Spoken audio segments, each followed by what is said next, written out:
पिछले वीडियो में हम लोग एल्केनों के संरचनाओं का अध्ययन कर रहे थे, जिसमें आपको बताया गया था कि एथेन में एक कार्बन से 3 हाइड्रोजन जुड़े होते हैं। दोनों कार्बन एक ही प्रकृति के हैं, मतलब दोनों कार्बन प्राथमिक नेचर के ही हैं।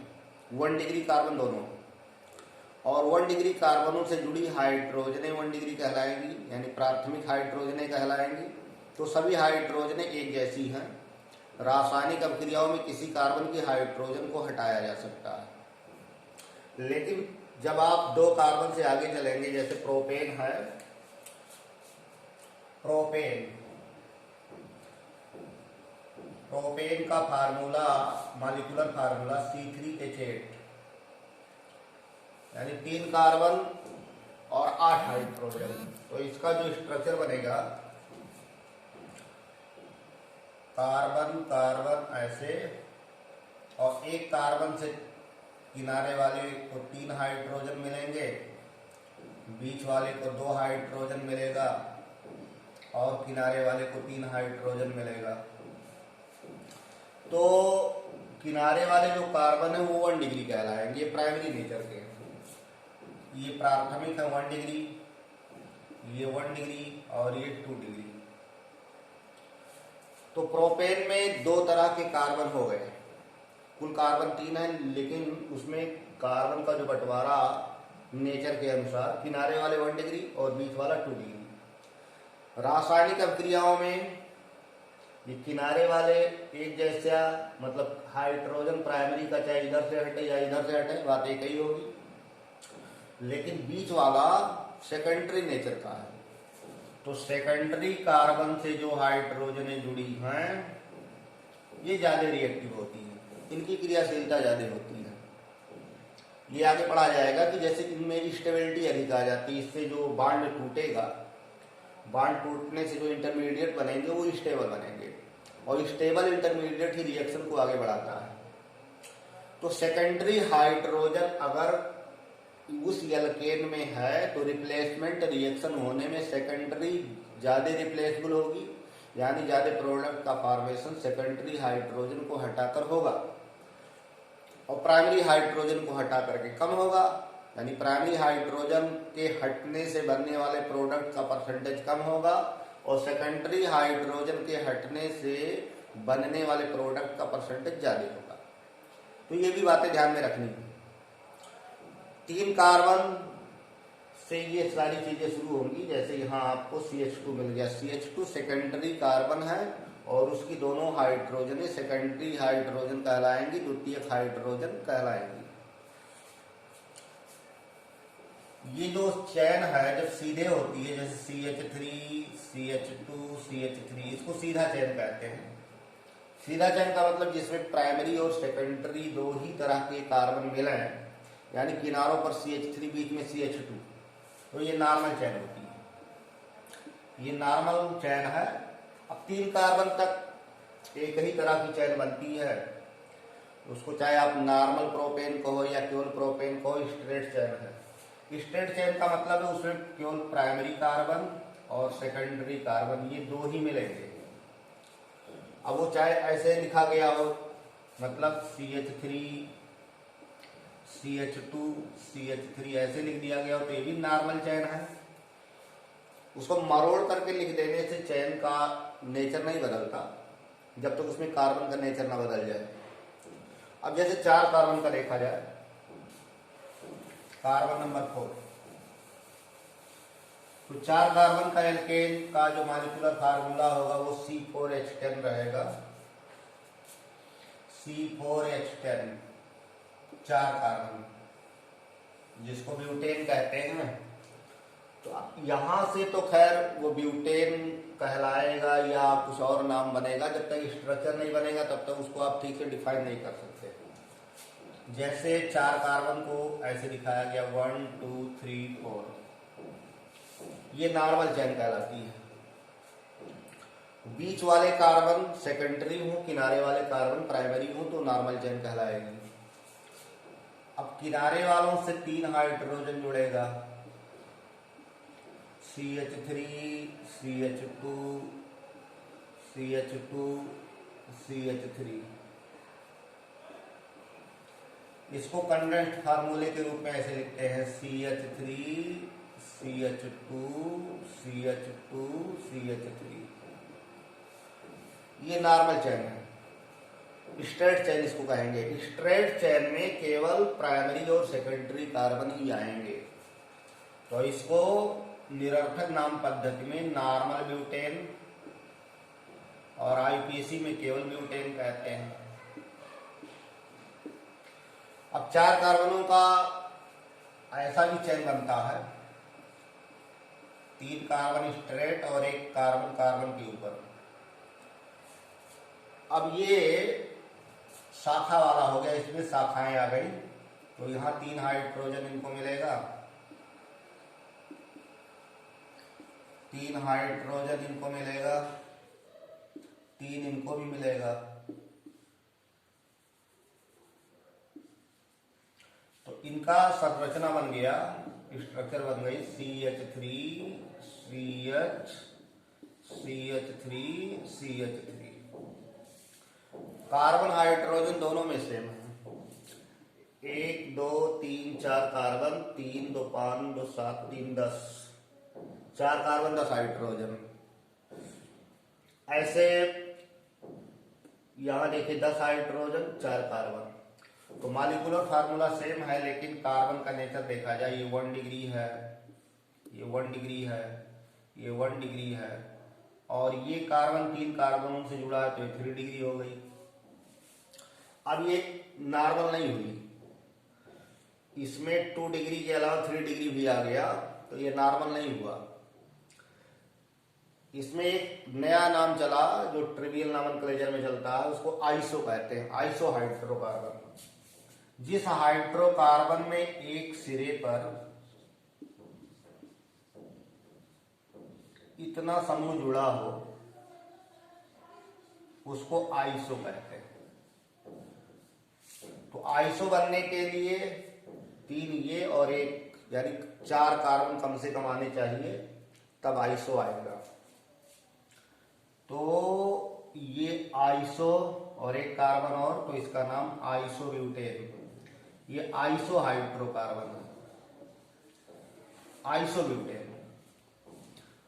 आयुपैक नाम तो सीधा चलेगा कि सीधा चेन बनाएंगे, और जो चेन में नहीं आएगा उसको सब्स्टिट्यूएंट के रूप में पहले पढ़ेंगे। जैसे 3 कार्बन का चेन बनेगा, चाहे ऐसे आप सीधे बना लो 1 2 3, तो ये छूट गया, मेथिल छूट गया, तो मेथाइल ग्रुप 2 पर छूटा है, तो कहेंगे 2 मेथाइल, और गिना गया 3 ही है, तो प्रोपेन। तो आयुपैक नाम ये हो जाएगा 2 मेथिल प्रोपेन। लेकिन इसको आइसो हाइड्रोकार्बन कहेंगे। आइसोब्यूटेन का मतलब है कि एक सिरे पर CH3 का ट्वाइस CH, उसके बाद CH3 जुड़ी है।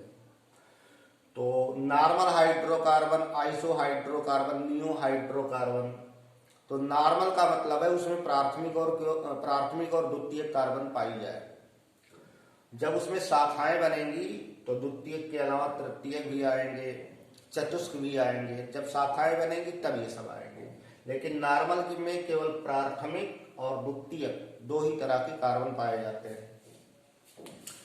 तो C4H10 में जब ये स्ट्रक्चर बनाई गई हो तब इसको ब्यूटेन कहेंगे, और ये स्ट्रक्चर बनाई गई हो तो आइसोब्यूटेन कहेंगे, और आयुपैक नाम में उसका नाम 2 मेथिल प्रोपेन हो जाएगा। नॉर्मल ब्यूटेन में हाइड्रोजन है, ये प्राथमिक कार्बन से जुड़ी 3 हाइड्रोजन है, ये 3 प्राथमिक से जुड़ी हैं, तो 6 हाइड्रोजन प्राइमरी नेचर की हैं, 6 हाइड्रोजन प्राइमरी नेचर की हैं, और 2 4 हाइड्रोजन सेकेंडरी नेचर की हैं, ये द्वितीयक नेचर की हैं। यानी ब्यूटेन या नॉर्मल ब्यूटेन में प्राथमिक कार्बन से 6 हाइड्रोजन जुड़ी है, और द्वितीयक कार्बन से 4 हाइड्रोजन जुड़ी है। और जो आइसोब्यूटेन बनाया गया, आइसोब्यूटेन या 2 methyl propane, CH3 CH CH3 CH3, इसमें ये टर्शियरी कार्बन है, ये प्राइमरी कार्बन है, ये प्राइमरी कार्बन है, ये भी प्राइमरी कार्बन है। यानी इसमें 3 कार्बन 1 डिग्री है, प्राइमरी प्राइमरी प्राइमरी, और ये टर्शियरी है। तो हाइड्रोजन उसी तरह से 3 3 6 3 9 9 हाइड्रोजन प्राइमरी नेचर की और 1 हाइड्रोजन टर्शियरी नेचर की है। तो आइसोब्यूटेन में एक टर्शियरी हाइड्रोजन आ गई, और हाइड्रोकार्बन जो सैचुरेटेड हाइड्रोकार्बन है उनकी रिएक्टिविटी हाइड्रोजन के नेचर पर जाती है। टर्शियरी हाइड्रोजन ज्यादा रिएक्टिव होगी, फिर सेकेंडरी हाइड्रोजन होगी, फिर प्राइमरी हाइड्रोजन होगी, फिर मेथेन की हाइड्रोजन होगी। तो रिएक्टिविटी के मामले में, रिएक्टिविटी में जो एल्केन्स की रिएक्टिविटी है वो रिप्लेसमेंट रिएक्शंस होती है, प्रतिस्थापन अभिक्रियाएं होती हैं। यानी जब हाइड्रोकार्बन का हाइड्रोजन हटेगा तब कोई आएगा, क्योंकि कार्बन 4 ही बॉन्ड बना सकता है। कार्बन 4 ही बॉन्ड बना सकता है, तो एक उसका हाथ खाली होगा तभी कोई जुड़ेगा। अब 4 जुड़े हैं, चारों हाथ बंधे हैं, अगले को जोड़ने के लिए हाथ खाली करने पड़ेंगे। तो इस तरह सब्स्टिट्यूशन रिएक्शन देता है, जब कोई हटेगा तभी आएगा। सैचुरेटेड हाइड्रोकार्बन्स रिप्लेसमेंट रिएक्शंस देते हैं और बहुत स्लो रिएक्शन देते हैं, इसलिए ड्रेस्टिक कंडीशन में कठिनाई से रासायनिक अभिक्रियाएं इनकी होती है। तो ब्यूटेन में 2 तरह के बने स्ट्रक्चर, ये दोनों आइसोमर कहलाएंगे, समअवयवी कहलाएंगे, और कार्बन के चैन में भिन्नता की गई है। कार्बन की श्रृंखला में भिन्नता के कारण जो समअवयवता, जो आइसोमेरिज्म आती है, उसको चैन आइसोमेरिज्म कहते हैं। तो नॉर्मल ब्यूटेन और आइसोब्यूटेन ये दोनों एक दूसरे के चैन आइसोमर कहलाएंगे। तो 4 कार्बन में 2 कंपाउंड बनेंगे, एक नॉर्मल ब्यूटेन, एक आइसोब्यूटेन। दोनों के प्रॉपर्टीज में अंतर हो जाएगा, क्योंकि उसमें हाइड्रोजन का नेचर बदल गया, दोनों की फिजिकल प्रॉपर्टीज में भी अंतर हो जाएगा। जैसे बॉइलिंग पॉइंट है, मेल्टिंग पॉइंट है। 5 कार्बन का जो सदस्य है C5H12, 5 कार्बन के साथ 12 हाइड्रोजन जुड़ेगा, वही CnH2n+2, 5 5 दूनी 10 दोबारा। तो हर कंपाउंड में, मतलब संतृप्त हाइड्रोकार्बन के किसी भी मॉलिक्यूलर फार्मूले में एक स्ट्रेट चेन तो बनी जाएगी। तो उसको आप ऐसा दिखा सकते हैं, जैसे 5 कार्बन की ये स्ट्रेट चेन है, और एक कार्बन से बैलेंसी पूरी करते हुए हाइड्रोजन जोड़ेंगे। इनसे केवल एक कार्बन जुड़ा है तो 3 हाइड्रोजन यहां हो गई। इनको 2 हाइड्रोजन मिलेगा, यहां 2 हाइड्रोजन मिलेगा, यहां 2 हाइड्रोजन मिलेगा, इनको 3 हाइड्रोजन मिलेंगे। इनका कंडेंस्ड फार्मूला ऐसे हो जाएगा, CH3 CH2 CH2 CH2 CH3 CH3 CH2 CH2 CH2 CH3। तो किनारे वाले जो CH3 हैं ये 1 डिग्री कार्बन है, 1 डिग्री यानी प्राइमरी कार्बन है। ये 2 डिग्री है, ये 2 डिग्री है, और ये 2 डिग्री है। तो ये नॉर्मल हाइड्रोकार्बन है। नॉर्मल हाइड्रोकार्बन में केवल प्राइमरी और सेकेंडरी 2 ही तरह के कार्बन पाए जाएंगे।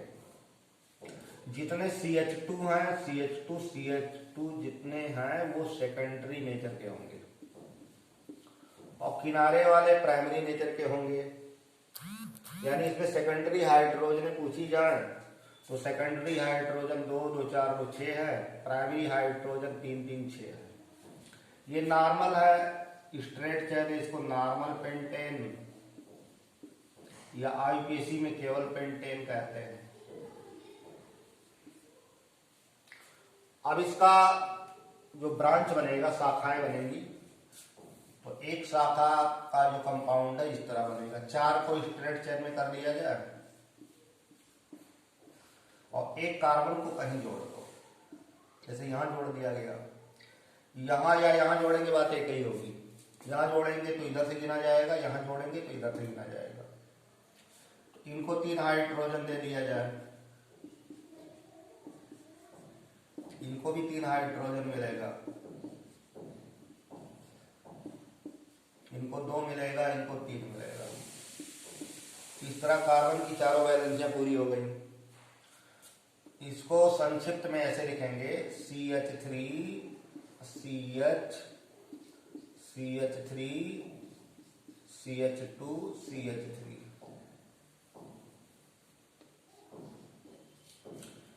तो ये कार्बन 2 पर आ गया, जिस तरफ से नजदीक होगा उधर से गिना जाएगा।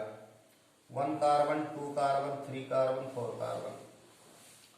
तो ये आइसो है, क्योंकि इतना हिस्सा अभी बताया था कि CH3 का टॉयस CH, इतना हिस्सा अगर टर्मिनल पर पाया जाता है तो उसको आइसो कहेंगे।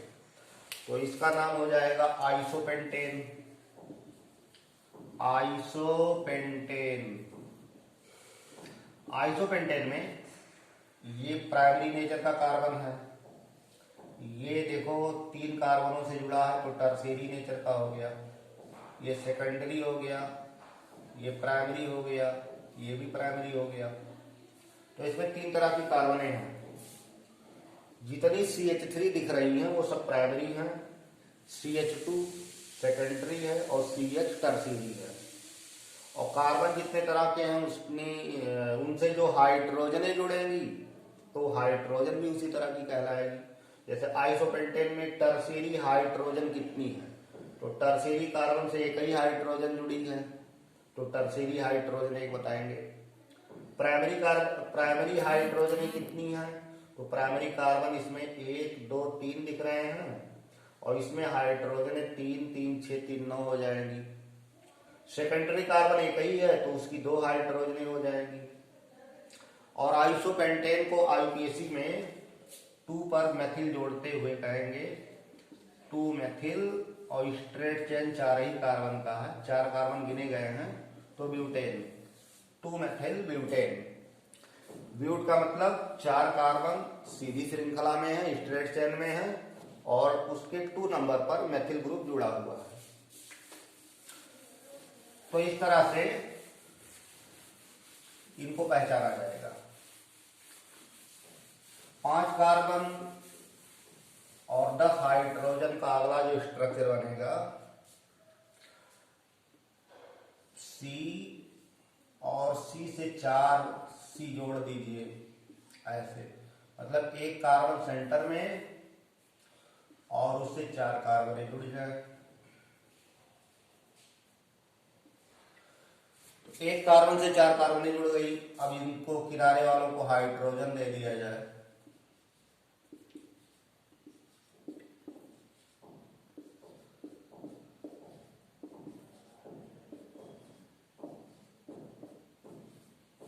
इसमें 5 कार्बन और 12 हाइड्रोजन हैं। 1 2 3 4 5 6 7 8 9 10 11 12।